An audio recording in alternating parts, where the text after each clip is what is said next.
पहले हम इसकी डेफिनेशन को देखते हैं।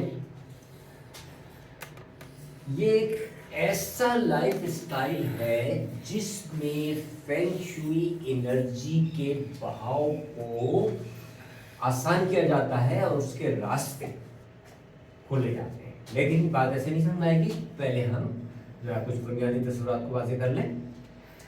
जैसे कि हमारे इल्म में है कि हम 4 तरह से तवानाई का हुसूल करते हैं। नंबर 1 हम खाना खाते हैं, नंबर 2 हम पानी पीते हैं, नंबर 3 हम सांस लेते हैं। यानी 3 जरा तो ये हो गए, खाना, पानी और हवा। एक चौथा जरिया भी है जो हम में से अक्सर नहीं जानते, और न जानने की वजह यह कि वो चीज़ नज़र नहीं आती। कॉस्मिक एनर्जी या कायनातिक तवानाई, ये हम अपने हेड से रिसीव करते रहते हैं। खाना मुंह से खाते हैं, सांस यहाँ से लेते हैं, पानी भी मुंह से लेते हैं, और यहाँ से हम कॉस्मिक एनर्जी रिसीव करते रहते हैं। उर्दू में से कायनाती एनर्जी है। अच्छा, तो जैसे कि देखें, हवा के लिए हम क्या करते हैं, हमारी तरजीह होती है कि वेस्ट ओपन करो, हमारी तरजीह होती है खिड़कियाँ दरवाजे खुले रहें। कोई कमरा बंद हो तो हम चाहते हैं कि भाई वो खुला दिया जाए, वरना हवा जो है बासी हो जाएगी। तो यानी जिस ये हवा से हम समझते हैं कि हवा को हम रवा रखने के लिए बहुत से काम करते हैं। इसमें वेस्ट ओपन घर का होना, खिड़कियों दरवाजों का खुला होना वगैरह वगैरह बहुत सारे काम हैं।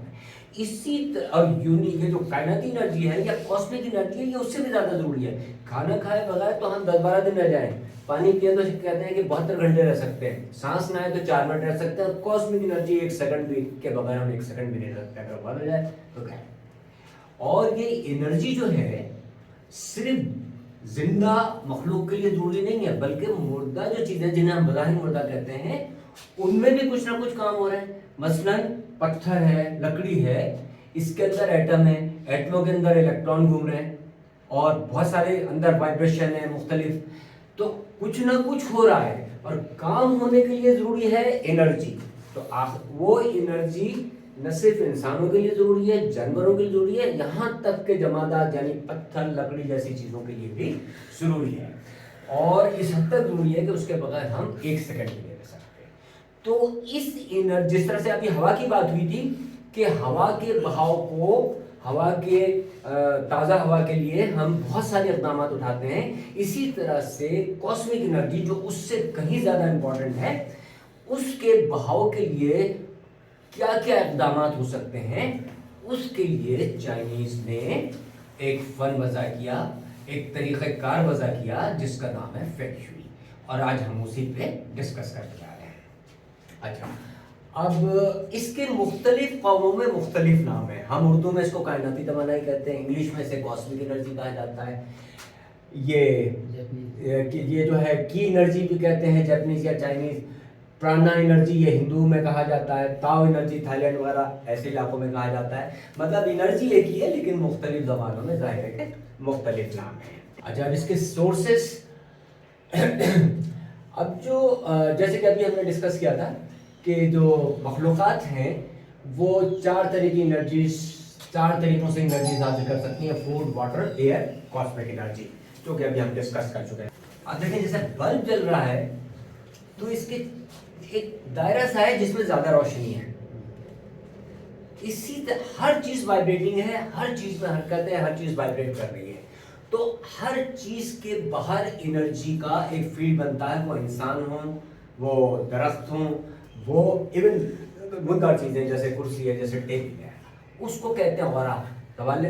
वो भी हमें नज़र नहीं आता, मगर एक ख़ास फोटोग्राफी है। ये कोई फिलॉसफी नहीं है, साइंस में आ चुका है ये, क्योंकि इसके लिए कैमरा ईजाद हो चुका है जिसे कहते हैं क्लियर फोटोग्राफी है। खास किस्म की फोटोग्राफी है, उससे हम उसकी तस्वीर ले सकते हैं। तो हर चीज़ का एक ऑरा होता है। मैं थोड़ा सा उसका तस्वीर ये दे रहा हूँ कि जैसे बर्फ के गिर्द या किसी जलती हुई चीज़ के गिर्द आपको एक हाला सा नजर आता है, मैं नहीं कहता वो ऑरा है, मैं उसका सिर्फ तस्वीर देने के बाद। तो हर चीज़ के गिर्द एक नूरानी हाला सा होता है, अगर उसे देखना चाहें तो उसका आला मौजूद है, जिसे क्लियर फोटोग्राफी कहते हैं, और क्लियर कैमरा होता है, उससे हम देख सकते हैं।